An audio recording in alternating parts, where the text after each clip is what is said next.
Florida is known for its beautiful weather, stunning beaches, and diverse wildlife. But living here means sharing your space with some unexpected neighbors, from bats to alligators. Curious about how homeowners in Florida deal with these critters? Stay tuned, because in today's video, we're diving into the wild side of Florida living. But before we do that, we want to give a quick shout out to one of our viewers, Katie, for suggesting this video to us. This one's for you. Appreciate the suggestion. Thank you for supporting our channel.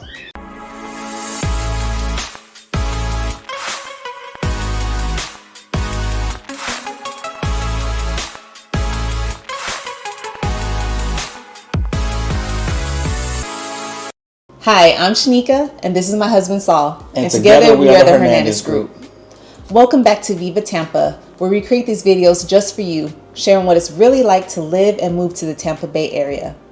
Please make sure to like this video, subscribe to our channel, and hit the notification bell so you never miss any of our updates. As you know, we really enjoy making these videos, but more than we love to make these videos for you, we want to be your real estate choice and would love the opportunity to help you buy and sell real estate. That's right, and as a dedicated team of realtors, we'd be honored to help you with your real estate needs. If you're thinking about buying or selling in the Tampa Bay area, give us a call, text, or email. We love to connect on Zoom or by phone to understand your goals and see how we can best support your journey. Y para todos mis latinos, también hablamos español. Also, don't forget to follow us on Facebook and Instagram for more Tampa Bay real estate tips and updates. All right, now let's get started with bats. We actually dealt with this issue ourselves recently, so it's something many homeowners in Florida can relate to.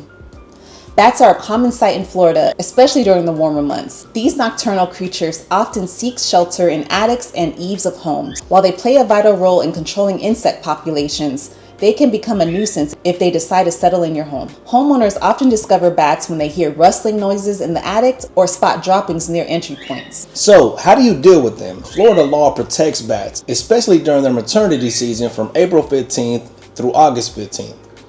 It is actually illegal to remove them during this time. Outside this period, homeowners can use humane methods like bat exclusion devices that allow bats to leave but not re-enter. Professional wildlife removal services can also ensure the process is handled safely and legally. After the bats are gone, it's very crucial to seal entry points and clean the area to prevent them from returning. We want to give a quick shout out to two pest control vendors that we dealt with. Alex and his team with TAPS Pest Services, and Jonathan and Raja with True Tech Wildlife Services for their expertise in helping homeowners tackle bat issues safely and effectively. We actually went through a situation with bats, and again, coming from where we come from in Denver, we know nothing about bats. None of that stuff, never really It's our dealt with first them. time dealing with bats. So these two wildlife vendors helped us out tremendously.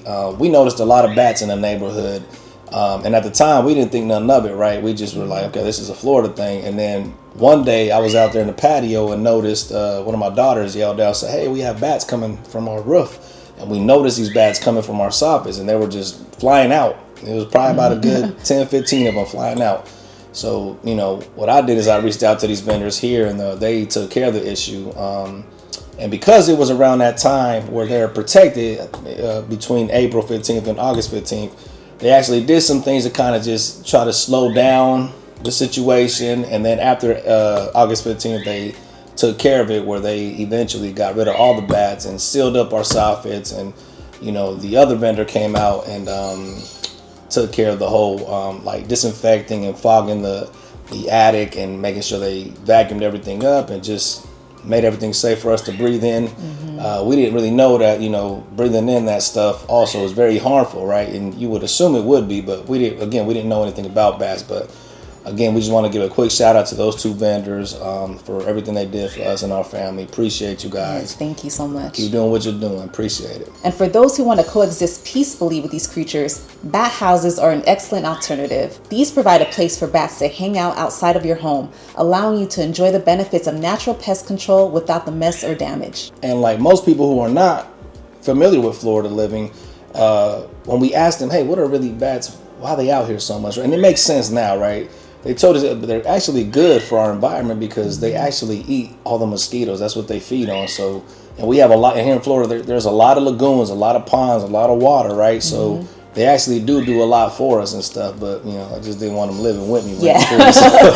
Rent free. Rent free, so get up out of here. Yeah. So, please keep doing what you're doing. Just go somewhere else with it. So let's talk about snakes. Florida's warm climate makes it a haven for a variety of snake species, some venomous and others harmless. Now, fun fact here.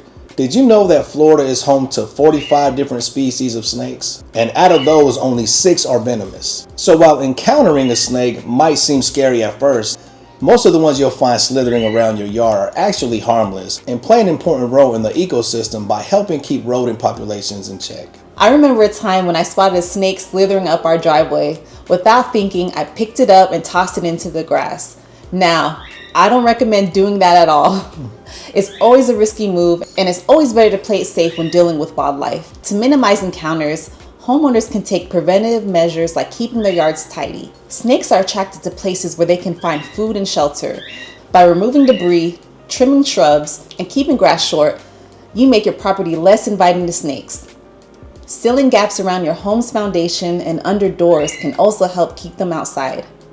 Additionally, installing fencing around the perimeter of your yard can deter not only snakes, but also other unwanted visitors like raccoons and armadillos. So if you find a snake in your yard, the best approach is often to leave it alone. Don't do like my wife did and try to grab it and toss it, right? Don't do that. I mean, I understand why she did it, but most snakes are not aggressive and will move on eventually. And for peace of mind, educating yourself on the types of snakes common in your area can help you respond calmly to the encounter. Simple. Now, let's address one of Florida's most well-known residents, the alligator. Alligators are commonly found in freshwater lakes, rivers, and marshes throughout the state. It's not unusual to spot them in residential areas, especially near bodies of water. While these animals are an important part of Florida's ecosystem, they can pose a threat, especially if they become accustomed to humans. I remember the first time we visited Tampa in 2016. We were talking to a woman who was telling us about her neighbor feeding an alligator in their neighborhood. Like, it was wild. We were shocked to hear that, and of course, that's very dangerous. So don't do that, please. Yeah, I remember that lady actually telling us this is what you do not want to do. And the reason you don't want to do this is because you actually keep that gator coming back to you. You now made this gator a pet. So when you feed a gator, it remembers that, and it always comes back to that edge of the pond or lagoon or whatever, waiting for you to feed it again. So if someone's walking their dog or just working out, walking around that lagoon or pond or whatever, there's a good chance that gator's going to come after you. And for us, and we noticed too also a lot of kids playing in those ponds. If you move to Florida, don't let your kids play in these ponds or lagoons or whatever. Don't. Get them away from the water. If you're not going to the beach, get them away from any type of water out here. They're not safe. I don't care what anyone says. And remember, as homeowners, you can take steps to reduce the likelihood of gator encounters as well. So remember, avoid feeding the gators, because most times this actually causes them to lose their natural fear of humans. And if you live near a body of water, it's wise to maintain a safe distance and be cautious, especially with pets and children, like I mentioned. Securing trash cans with tight-fitting lids and avoiding leaving food outside can also help deter alligators as well. If an alligator becomes a nuisance or appears threatening, the Florida Fish and Wildlife Conservation Commission, otherwise known as FWC, can be contacted for assistance. The FWC runs a statewide nuisance alligator program, otherwise known as SNAP, to help manage alligator conflicts. Remember, while they are a part of Florida's natural habitat, they should always be respected and treated with caution. Now let's talk about raccoons and other small animals. In addition to larger wildlife, homeowners in Florida often deal with smaller animals like raccoons, possums, and squirrels. Now, as you may know, raccoons are notorious for raiding trash cans and even finding their way into attics or crawl spaces. They can cause damage to the property and are potential carriers of diseases like rabies. To discourage raccoons and other small animals from invading your property, make sure to secure trash cans with tight-fitting lids and avoid leaving pet food outside overnight. Regularly inspect your home for any openings that could serve as entry points and seal them off. For issues inside the home, such as raccoons in the attic, it's best to call a professional wildlife removal service. Now, possums and squirrels can also be a challenge. While they are generally not aggressive, they can cause damage if they nest in attics or walls. Simple measures like trimming tree branches away from the house and installing chimney caps can help keep these animals from making themselves at home. Let's not overlook the insect life in Florida. homeowners often contend with invasive insects like palmetto bugs, termites, and fire ants. These pests can range from being a minor nuisance to causing significant damage. Termites, for example, are notorious for their ability to destroy wooden structures, making them a major concern for homeowners. This is why inspections for wood-destroying organisms are commonly required during the home buying process to ensure the property is free of infestations and structural damage caused by these destructive pests. My first job here when I moved to Tampa, we had termites in our facility. I mean, it was really bad. Like you would see these wings from like just dead termites and wings just right near the windowsill and stuff. You would touch the wood a little bit and it would just break and it would just crumble. Just like rotting wood. Yeah, it was just like rotting wood and stuff. So I mean, it happens a lot here in Florida. So you want to be prepared for that stuff. Yeah, so that is like one of the signs, right? If you spot wings. Yeah, so if you definitely see wings and stuff, you may want to contact your regular pest control for treatment because it's crucial here in Florida. And many homeowners invest in annual termite inspections anyway to catch potential infestation early. For dealing with palmetto bugs and fire ants, keeping a clean home and maintaining your yard can help tremendously. Sealing cracks and gaps in your home can also prevent these pests from entering. After heavy rains, you might also notice little black bugs appearing on the surface of pools. This is a common issue many Florida homeowners face, and it requires frequent cleaning to keep the pool water clear. Skimming the pool surface and using pool maintenance products can help manage this problem. While these bugs are usually harmless, their presence can be a nuisance, so regular pool maintenance is key. So, in conclusion, dealing with Florida's wildlife is just part of the unique experience of living in this beautiful state. With its diverse animal life, from alligators to bats, and even pesky insects, Florida offers a dynamic environment that homeowners can learn to manage. If you're considering a move to Florida, understanding how to coexist with these creatures can make your experience much more enjoyable. Absolutely. And we hope that this video has given you a valuable insight into what it's like living alongside Florida's wildlife. If you're considering a move to the Tampa Bay area or simply exploring your options, we'd love to hear from you. Let us guide you through the process. Feel free to call, text, or email us. We'd be happy to jump on a call, learn your situation, and see how we can best help. Now, don't forget to like, subscribe, and hit the bell icon to stay updated with all our latest content about living in Tampa Bay. Take care and stay blessed.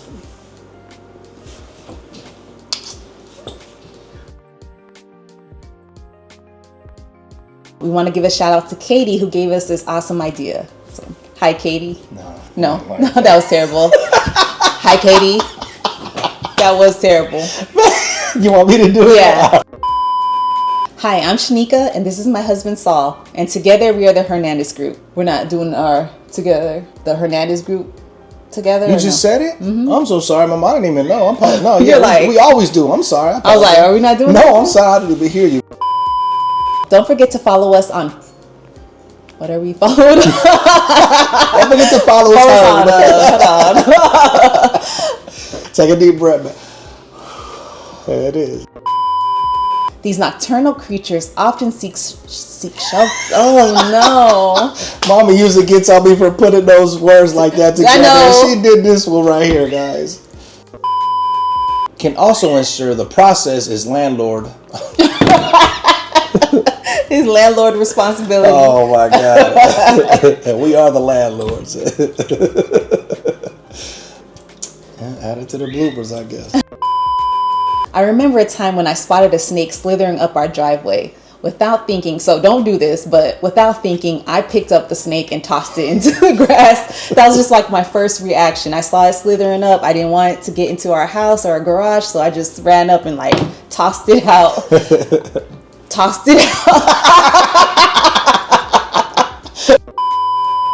By removing debris, trimming shrubbery. I